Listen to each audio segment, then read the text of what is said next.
Je voudrais remercier mon homologue M. Sow d'avoir accepté de traverser tous ces problèmes qu'il y a maintenant et de venir à Ziguinchor pour essayer de signer cette convention de partenariat entre la Chambre de commerce de Dakar qu'il dirige aujourd'hui et celle de Ziguinchor. Ziguinchor a besoin d'accompagnement. Et l'accompagnement économique, c'est le rôle d'une chambre de commerce. Depuis que les chambres de commerce ont été créées, nous avons hérité de ces chambres de commerce et nous voulons faire même mieux que ce que faisaient avant nos parents colons. Mais on a besoin quand même d'un appui de l'État parce qu'en fait, vous le savez parfaitement bien que le commerce, c'est le plus grand pourvoyeur d'emplois dans ce monde-là et principalement dans tout Sénégal. Là. Et donc, on a besoin de ça, d'être appuyé, d'être écouté, de manière à ce que nous mettions les jeunes, surtout, dont on parle, au travail. Mais il faut un accompagnement, il faut que nous soyons écoutés. Et la signature de cette convention, c'est un exemple. C'est un exemple national. Parce qu'avant, on signait des conventions avec Banjul. Vous nous avez accompagnés à Banjul plus de 2 fois. Vous nous avez accompagnés en Guinée-Bissau plusieurs fois, depuis qu'on a pris la Chambre de commerce de Ziguinchor.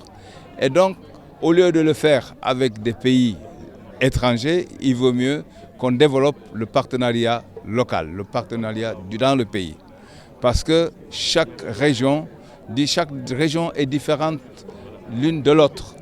Chaque région a un produit à présenter, à vendre ailleurs, dans d'autres d'abord. Il faut que nous servions d'abord nos régions. Parce que, je le dis souvent, on a beaucoup de produits qui nous périssent entre les bras et il n'y a pas de raison.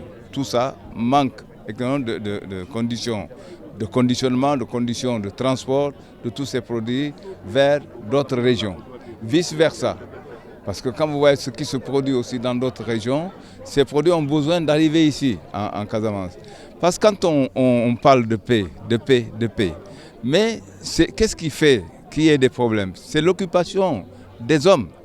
Je ne dis pas seulement des jeunes, mais c'est l'occupation des hommes.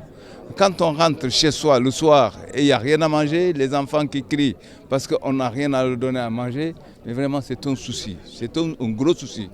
Et on voit maintenant beaucoup de suicides et tout ça, des gens qui se laissent mourir. Pourquoi? Parce qu'ils n'arrivent pas à subvenir aux besoins de leur famille. Et ça, c'est très grave. Donc notre rôle en tant que président de Chambre de commerce, nous sommes là pour essayer de propulser l'économie dans cette région et on a besoin d'un partenariat. La Chambre de commerce de Dakar, c'est la première chambre du Sénégal. Et puis, c'est quand même la chambre qui est dans notre capitale, Dakar. Donc, on n'a pas les mêmes, on ne peut pas se mesurer à Dakar, c'est pas possible. Elle a beaucoup plus de moyens, donc c'est heureux qu'il soit venu aujourd'hui pour qu'on puisse voir comment il faut faire pour accompagner cette région, parce qu'on a hérité de beaucoup de choses ici. On a hérité du port, on a hérité des aéroports et tout ça là. Donc il n'y a pas de raison. Il n'y a pas de raison qu'on ne réussisse pas. Donc on a besoin de leur expérience. Et ils sont d'accord avec nous. Et c'est pour cela que je n'arrêterai pas de les remercier.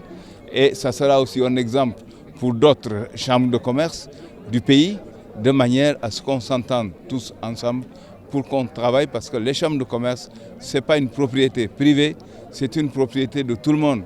Qu'on s'entende tous ensemble pour qu'on puisse pousser l'économie dans cette région et permettre à tout un chacun de pouvoir organiser sa vie. Le problème du port de Ziguinchor, le problème s'est posé parce que depuis le temps que je suis là, j'ai remarqué depuis que c'est par manque de personnel qualifié que le port de Ziguinchor en est là. C'est vrai, il y a un manque de matériel de manutention, un manque de matériel de manutention et de personnel professionnel qui fait que le port est là actuellement. Et donc, j'espère qu'on va écouter notre plaidoirie et qu'on va nous aider à équiper ce port-là, à former des jeunes pour qu'on puisse faire une gestion normale et correcte de ce port.